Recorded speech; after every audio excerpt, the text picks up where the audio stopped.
Si vous êtes une PME, éditeur de logiciels, si vous ne bougez pas, dans 5 ans, vous êtes mort. Alors j'ai essentiellement travaillé au début de ma carrière dans des petits éditeurs de logiciels, 5 à 25 personnes, on va dire, donc des équipes assez réduites. Et ça m'a poussé à réfléchir dernièrement à l'avenir de ce métier pour les PME, je dirais de 5 à même 50, peut-être même 100 personnes, et penser que en France, en tout cas, ces PME vont mourir. Je vais vous expliquer pourquoi.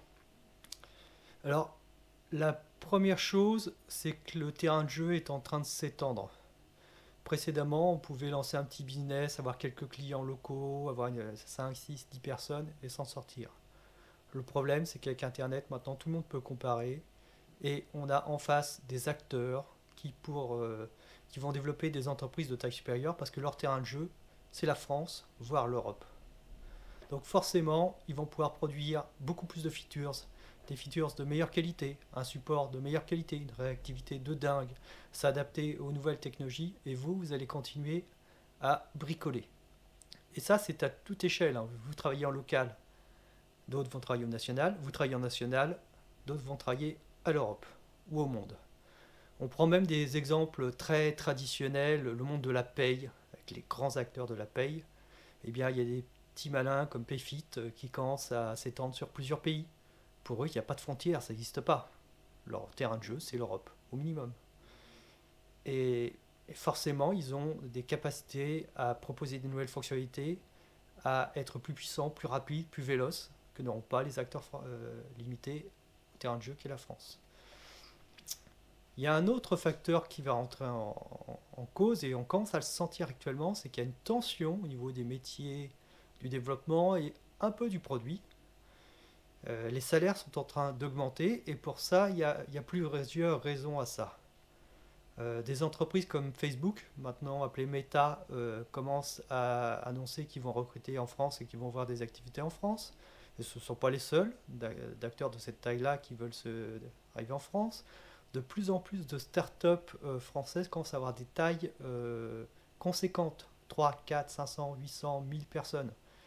Et de l'argent, beaucoup d'argent, ce qui leur permet de recruter rapidement des personnes de talent, et donc pour ça, de donner des salaires assez hauts. Je dirais, ça leur permet, c'est même une obligation pour elles, parce que c'est une histoire de course de croissance. Quand vous avez 2, 3, 4 startups dont le terrain de jeu est la France, et surtout l'Europe, voire le monde, le seul moyen de gagner, c'est d'aller plus vite que les autres, de devenir un monopole pour écraser les autres.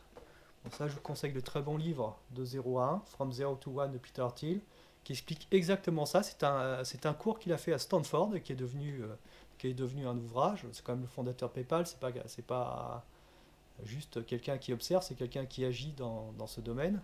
Eh bien, on le voit, regardez des entreprises comme Dropbox, vous connaissez beaucoup de Dropbox, ils ont trusté le marché, ils font quelque chose de bien, ils sont pratiquement tout seuls, et il n'y a plus de place pour la concurrence.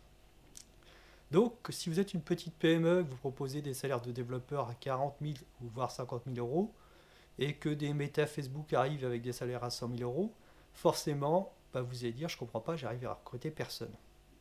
Alors, ça, il y a deux choses. Déjà, votre business model n'est pas forcément assez ambitieux. Et ça, c'est pas nouveau. On le voyait déjà à une époque, les entreprises de province disaient oui, je ne peux pas vous payer comme une entreprise parisienne. Pourtant, si on compare avec entreprise A province, entreprise B à Paris, elles ont le même secteur d'activité. Grossièrement, elles vendent toutes les deux en France. Et l'entreprise parisienne a des frais de structure bien plus importantes que celle en province, et pourtant elle va payer en plus des salaires plus importants. La seule différence, c'est que certaines entreprises de province manquaient totalement d'ambition, tandis que certaines entreprises parisiennes étaient beaucoup plus ambitieuses, et donc avaient un modèle économique beaucoup plus performant que certaines entreprises de province qui bricolaient, entre guillemets. Et on le voit, beaucoup de petites entreprises de province vont stagner à 15, 20, 30 personnes, mais ne vont pas réussir à exploser. Alors le problème de ces arrivées de salaires, des startups qui arrivent en France avec des grandes tailles, des Facebook qui arrivent aussi avec des salaires très importants, One Combinator qui est le plus gros incubateur mondial. Au départ, il y avait zéro startup française, je crois cette année il y en a 25. Et Y Combinator, c'est pour créer des startups qui vont exploser au niveau mondial, donc qui se donnent des moyens financiers pour arriver. Bah, ça fait que d'un seul coup, il y a un décalage des salaires vers le haut. Donc les entreprises qui peuvent se permettre récupèrent des développeurs et développeuses de très bon niveau. Le problème, c'est que ça crée un trou pour les entreprises de taille intermédiaire, les sociétés de services, les multinationales, qui elles vont commencer à taper dans les développeurs et développeuses des PME. Et les PME vont se retrouver avec le bas du panier, c'est-à-dire les gens qui sont vraiment très mauvais, comme dans tout métier, hein.